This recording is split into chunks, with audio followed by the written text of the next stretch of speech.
Have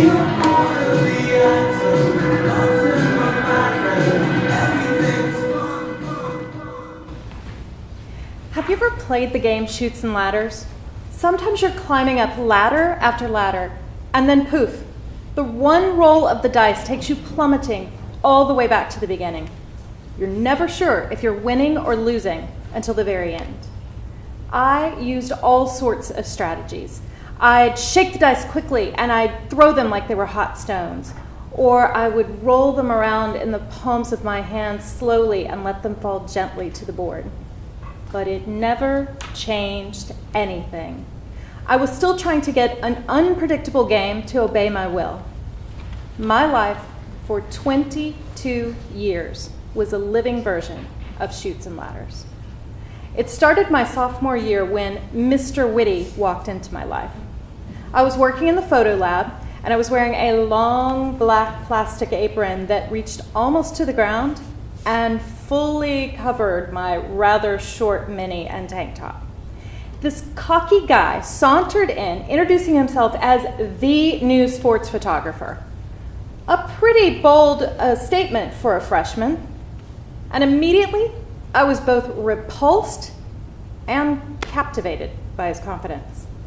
We were sent to the new grocery store, big news in a town like Waco, to interview the manager and take pictures. We disagreed over everything. He had driven, and I remember asking him how far we were from campus. I wondered if I might walk back because I certainly wasn't getting back in the car with him. We had several of these types of meetups where he invariably tried to impress me with his expertise, but he just came across as egotistical and demeaning. When that didn't work, he decided to change his approach and politely ask me to dinner. Heaven smiled on him that he was cute and I was hungry, or I would not have gone. He was persistent in his attention, and he snuck up on me when he laid on the charm. He won me over with compliments, milkshakes, and love letters in Japanese. Mr. Witty was intoxicating.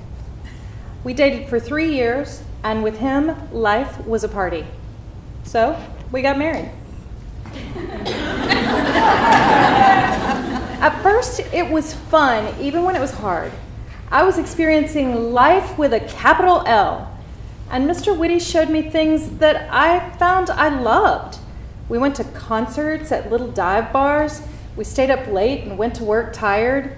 He fed me tikka masala and lamb gyros, and we made do on 79-cent mac and cheese in between.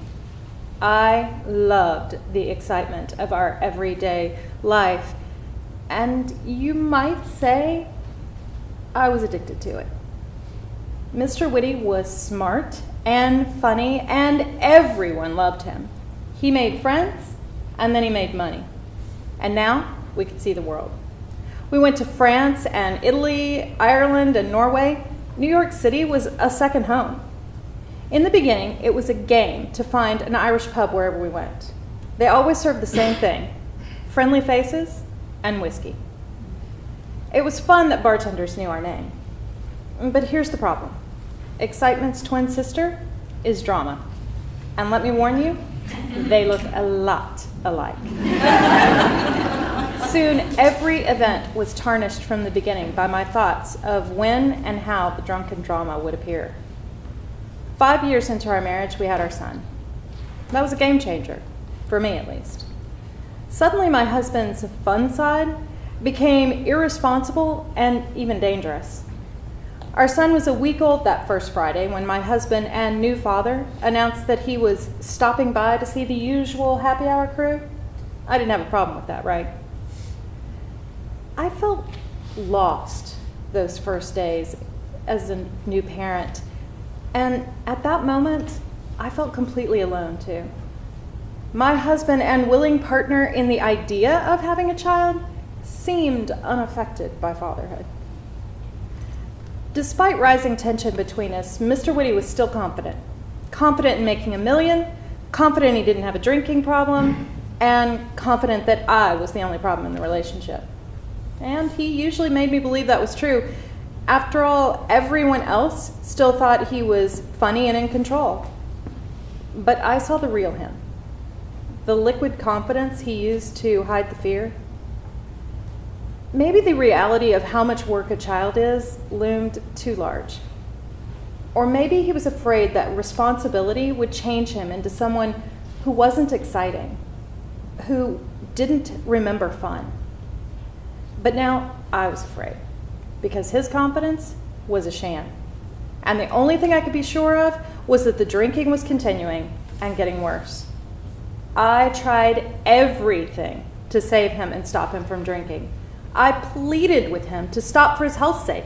I bribed him with sex if he would come home from a party just somewhat sober. I yelled that at least he had life insurance to leave for our child and me. But it didn't make a difference. After being with him for 22 years and married to him for 19 of those years, having a child with him, traveling to 24 states and 8 countries with him, he died abruptly at the age of 40 in the hospital on Christmas Day. The cause was liver failure, which finally announced to the world his alcoholism. It was like playing a never-ending game, and then suddenly someone walks in and knocks over the board. Everyone was surprised, even me. Those first days and weeks, I was overwhelmed with emotion. I was scared for my future, for my son. I was angry at him for destroying our lives together and angry with myself for not being able to stop it. But there was another feeling, which took me a couple of months to figure out. And when I did, it's what scared me the most. It was relief, a sense of calm and freedom. No more worrying about Mr. Witty driving drunk with my child in the car.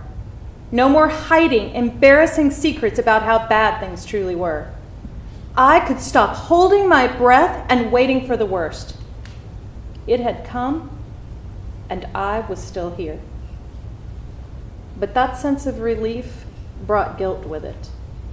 We had kept that secret so well, like a sadistic pact, that I only felt ashamed for the peace I felt in his leaving. It's taken a long time to realize there's no guilt in being relieved to be out of pain.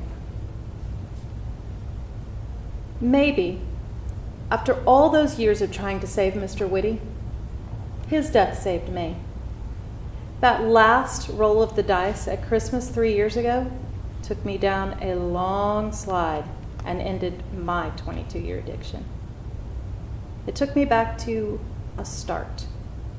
Not to where I began all those years ago, but to a new beginning. A chance to play a different game with new strategies learned. So no more chutes and ladders. And here I am. Another Christmas fast approaches. Another chance to decide who I am now, how I feel about the past, and what my next move will be. I love that my son and I connect through music and food, and that those things are a gift my husband gave both of us. Each year has been different, and it surprises me when I can go all of Christmas Day and not think of him at all. And then some random day in May, Tracy Chapman comes on the radio, and I am instantly lying on the bed, feeling the breeze through the window as we move into our first apartment. And I experience anew the joy and excitement of the moment when we knew life could take us anywhere. And this was our new favorite song. In a game where love is sometimes the thing that lifts us to new experiences, and sometimes what hurts us the most, still hard to quit loving cold turkey.